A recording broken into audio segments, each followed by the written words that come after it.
Welcome everyone to another video, and in this video we are going to be taking a look at the Mirror Cup. I'm not going to do too much of my initial thoughts around it.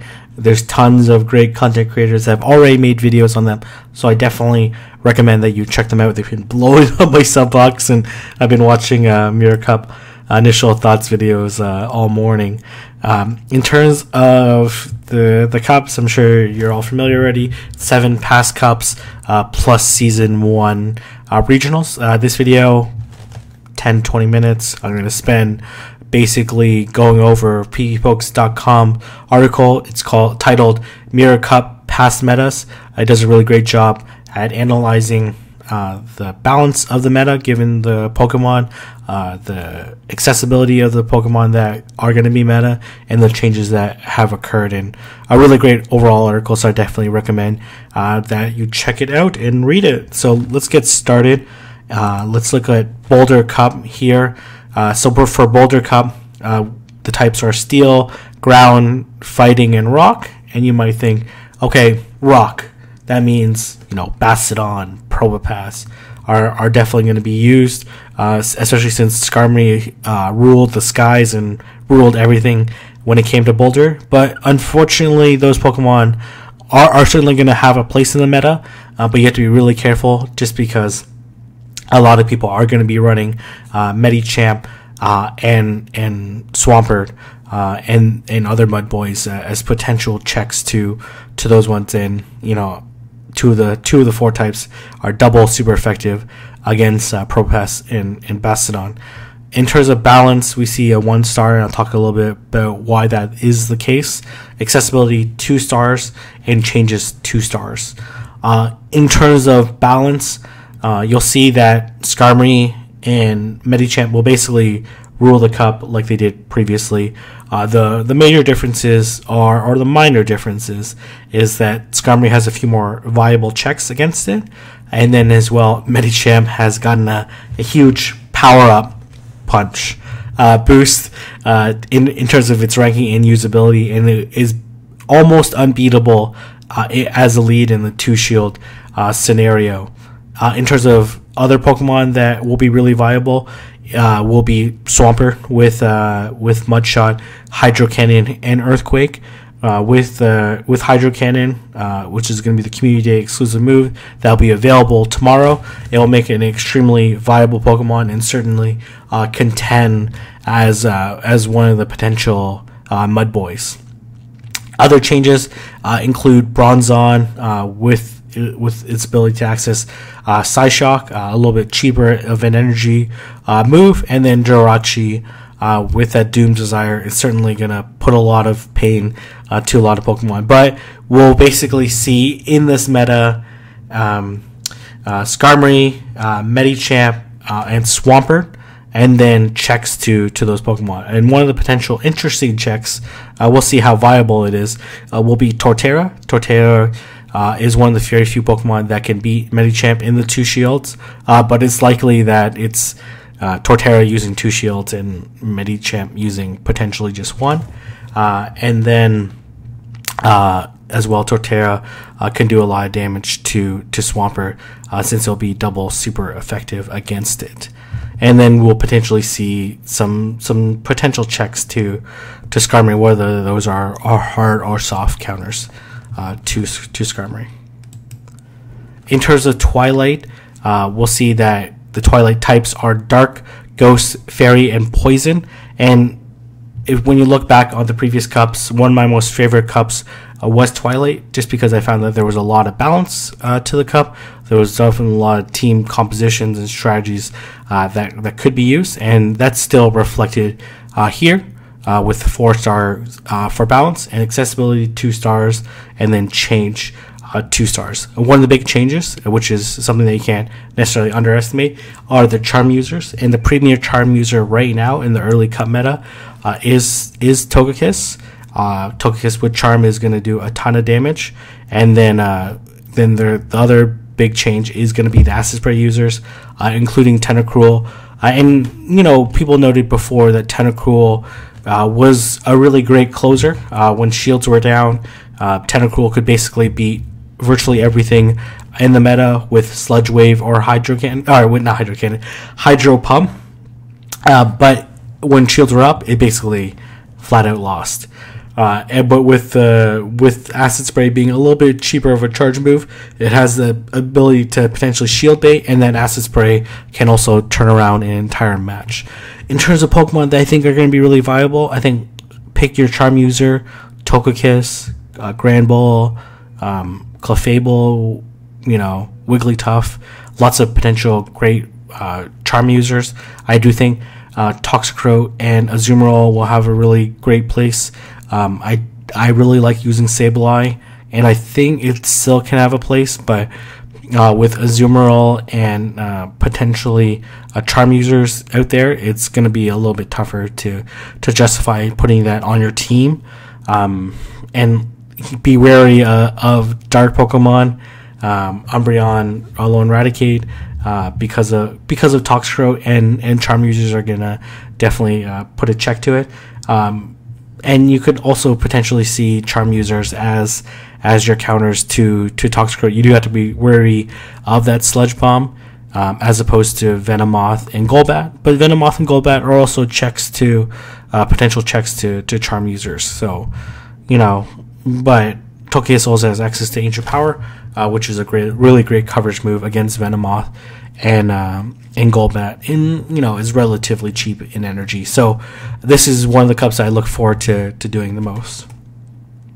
The next one that we're going to be looking at is the Tempest Cup. The Tempest Cup is Flying, Ground, Ice, and Electric. In terms of balance, it's 3 stars, and there's lots of different strategies that are viable in Tempest back when it was initially released, and that's the case now. In terms of accessibility, 2 stars. In terms of change, 1 star. The major change is there's a new Mud Boy, Swampert, and then as well, lots of people have access to Ice Beam, Ice Shard, Lapras, since it was available in raids, so it makes that legacy a little bit less rare. In terms of Pokemon that I think will be really viable in this cup, I think Tropius. I think pick a flyer, whether it's Skarmory or Altaria, and then pick a Mudboy, whether that's Swampert or Quagsire. They're actually very different Mudboys. Quagsire more of that anti-air with its Stone Edge, while Swampert more of that water type Mudboy. In terms of other Pokemon that I think will be viable, Lapras. I think Lantern has really good checks against the water type Pokemon minus the Mud Boys, like against Lapras, for example, and also really good against Flyers, Skarmory, Altaria. And then as well, I think some people will still run Celio with that Body Slam spam. It actually will hit for neutral damage against majority of the meta. In terms of Kingdom, we see the types are Ice, Fire, Steel, and Dragon. In terms of balance, 2 stars. In terms of accessibility, 1, and that's because of how expensive Bastiodon is. In terms of changes, 1. Let's talk about changes first. The major changes are Blaziken with Blaze Kick and Blast Burn. Blaziken was mostly used for its counter damage in Kingdom Cup, and that will still necessarily be the case.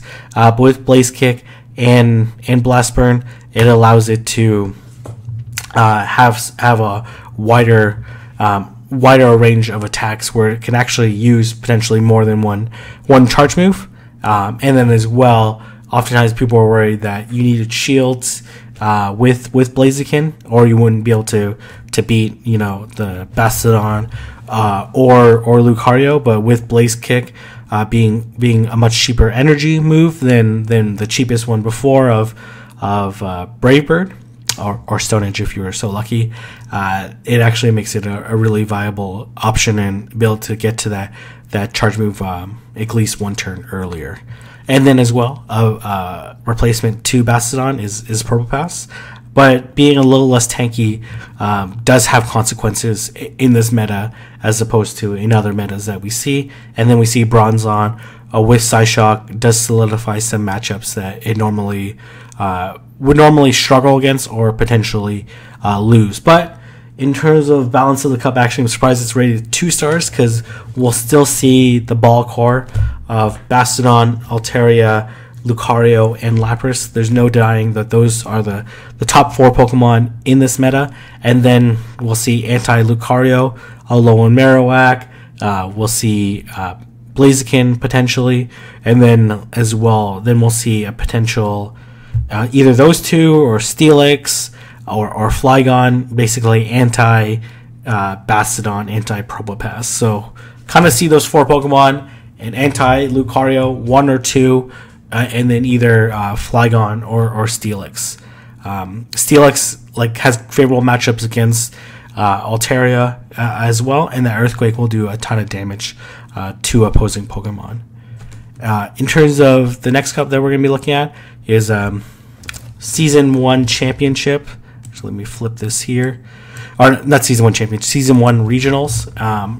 Rock, Ground, Fighting, Ice, Fire, Steel, Dragon, Poison, Dark, Fairy, Ghost, Flying, and Electric. In terms of balance, it's 3 stars. In terms of accessibility, 2 stars. In terms of change, 3 stars. I don't know if necessarily it's 3-star change. Some of the big changes are the charm users, which are going to have like a pretty big impact on the meta.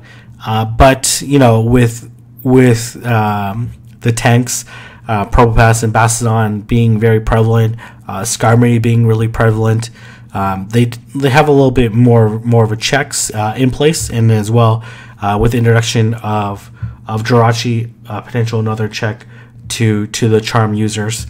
And the other major change is Swampert, which is going to be a really viable Mud Boy. It's going to again do a ton of damage with that Hydro Cannon, but is a little bit squishy. So in terms of Season 1 Regionals meta, I think we'll see a lot of Azumarill, we'll see a lot of Medicham, we'll see a lot of Skarmory, and then we'll see a tank or anti-flyer, whether it's Bastiodon, or potentially people will utilize Lantern, or include Lantern as well, and then we'll see Swampert and potentially a charm user. So we'll see how the meta shakes out. There's certainly going to be a lot of strategies in place, and definitely those charm users will put a wrench into people's plan if they don't account for it properly.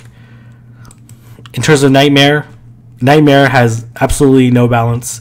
It is Fighting, Dark, Psychic, no Sableye, no Medicham, no Legendaries or Mythicals, and it's basically Gardevoir using Charm. There's very few Pokemon that beat Gardevoir in the 2-shield scenario when it has Charm with Shadow Ball and Dazzling Gleam, but I do think that we'll see it. You know, Charm will do a ton of damage to Dark Pokemon. Even hit really hard in neutral against the Poison Fighting or Poison Dark Pokemon, and then as well against its fellow Psychic Pokemon. Its typing is primed to do a lot of damage, and then as well with Charm with the same type of attack bonus is going to be pretty chaotic, and as well put a really big check to Spiritomb. So be very cautious if you're going to be running Spiritomb. In case you run into a Gardevoir, and that charm damage is definitely gonna chunk it down. And you know, PvPoke's article also recommends that potentially Lucario instead of Toxicroak, since it'll have a better matchup against Bronzong, which Bronzong will be potentially used a little bit more, since it's a check to Gardevoir in the 2-shield scenario. So we'll see how it plays out, but this is one of the cups that are extremely unbalanced. And the last 2 cups that I'm going to talk about here is Rainbow and Jungle. I'm not going to talk too much about it. It's basically, there's very little change to it.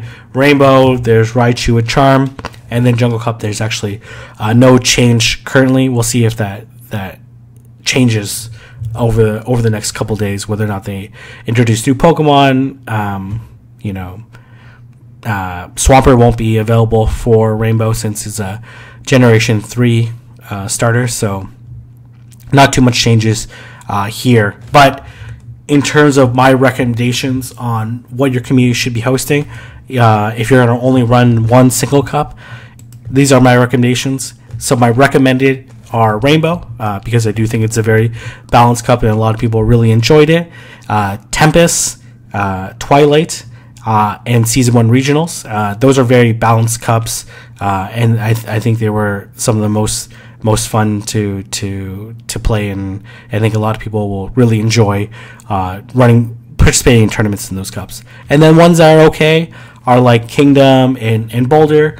They don't necessarily have the greatest balance, but they also don't necessarily have any game-breaking Pokemon. You could argue Medicham as a game-breaking Pokemon, and that's a fair thought. But there's also its other meta-defining Pokemon is a pretty good check to it as well. Pokemon that tournaments I really don't recommend that you run if you're only going to run one tournament. One is Nightmare. Gardevoir is extremely unbalanced, and it is one of the most meta-breaking Pokemon out there. And then Jungle Cup, just because I like Jungle, it's okay. It's not the worst cup. It's also not the best cup, but we also just did a whole month of Jungle, so definitely spice it up. Utilize Mirror to the best of your advantage, and congratulations on getting to the end of Season 1, and I hope you enjoy your tournaments in whatever cup and style you choose. And if you enjoyed this video, don't forget to give it a thumbs up, don't forget to comment below, and don't forget to subscribe, and I will see everyone in the next video.